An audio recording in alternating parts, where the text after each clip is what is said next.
Saudaraku, maraknya konten hiburan, berbagai macam games, parodi lucu, konten prank, bahkan banyak yang mengarah pada semi-pornografi, merupakan salah satu sebab pemicu jauhnya nilai-nilai agama pada generasi penerus, sehingga mereka lebih mengenali hiburan daripada ketaatan pada agama. Al-Ustadz Abdullah Zain, LCMA, Hafizahullah pernah berkata, "Wahai para orang tua, jika kalian tidak punya waktu untuk mendidik anak-anakmu, ketahuilah bahwa di luar sana ada yang siap memberikan seluruh waktunya untuk merusak mereka." Ini merupakan rangkaian akibat dari pola pendidikan yang keliru sejak awal.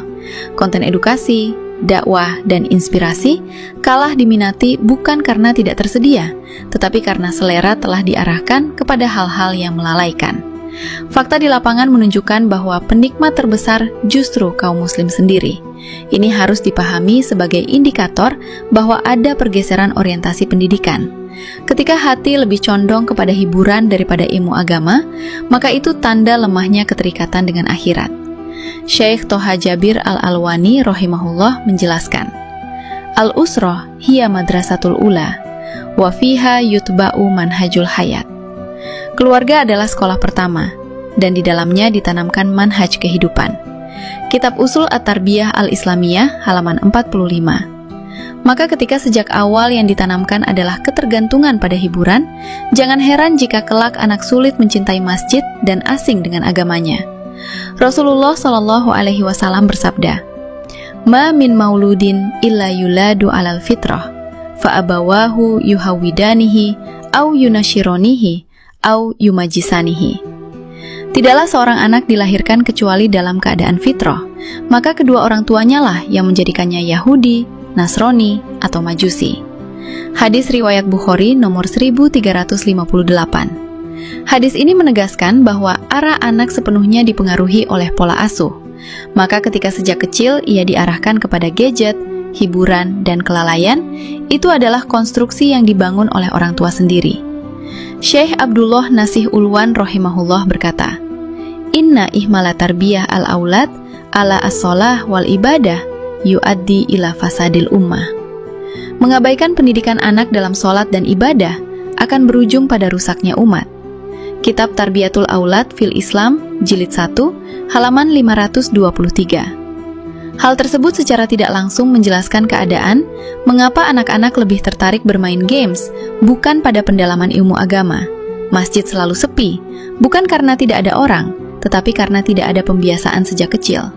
Bahkan orang tua seolah acuh ketika anaknya masih asyik bermain HP pada waktu azan berkumandang, tanpa ada penegasan bahwa panggilan itu lebih utama dari segalanya, dan kurangnya teladan dari para orang tua ketika azan tidak bergegas menuju masjid. Imam Ibnul Jauzi rahimahullah menegaskan, "As-sobiyu idza nusyi'a ala syai'in syabba alaihi." Seorang anak jika dibiasakan pada sesuatu, maka ia akan tumbuh di atasnya. Kitab Sifatus Sofwah, Jilid 1, halaman 120. Maka ketika sejak balita sudah difasilitasi HP, bahkan dibelikan dengan cicilan demi kebahagiaan anaknya, sementara masjid tidak diperkenalkan sebagai tempat ibadah yang utama untuk melaksanakan sholat 5 waktu, maka yang tumbuh adalah generasi yang asing dengan jamaah. Tidak heran jika dalam kehidupan sehari-hari, masjid sampai tidak ada yang azan, seakan itu hal yang lumrah dan biasa. Dalam salah satu ceramahnya, Ustazah Yasmin Mogahed Hafizahullah menjelaskan bahwa ketergantungan generasi muda pada hiburan adalah akibat dari kekosongan makna hidup, dan itu berakar dari keluarga yang tidak menanamkan hubungan dengan Allah sejak dini. Ia menekankan bahwa anak tidak membutuhkan hiburan berlebihan, tetapi membutuhkan keteladanan yang konsisten. Syekh Muhammad Sholih Al-Munajid Hafizahullah dalam fatwanya menyatakan, "Ta'awudul aulad ala al-ajhidah biduna dhabt yuaddi ila ida'atis sholah wa tafrikil awqat." Membiasakan anak dengan gadget tanpa kontrol akan menyebabkan hilangnya sholat dan rusaknya waktu.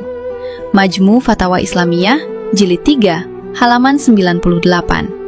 Ini selaras dengan realita hari ini, di mana anak-anak generasi alfa lebih menggandrungi games, mabar dengan komunitasnya, sementara panggilan azan diabaikan dan dilewatkan begitu saja.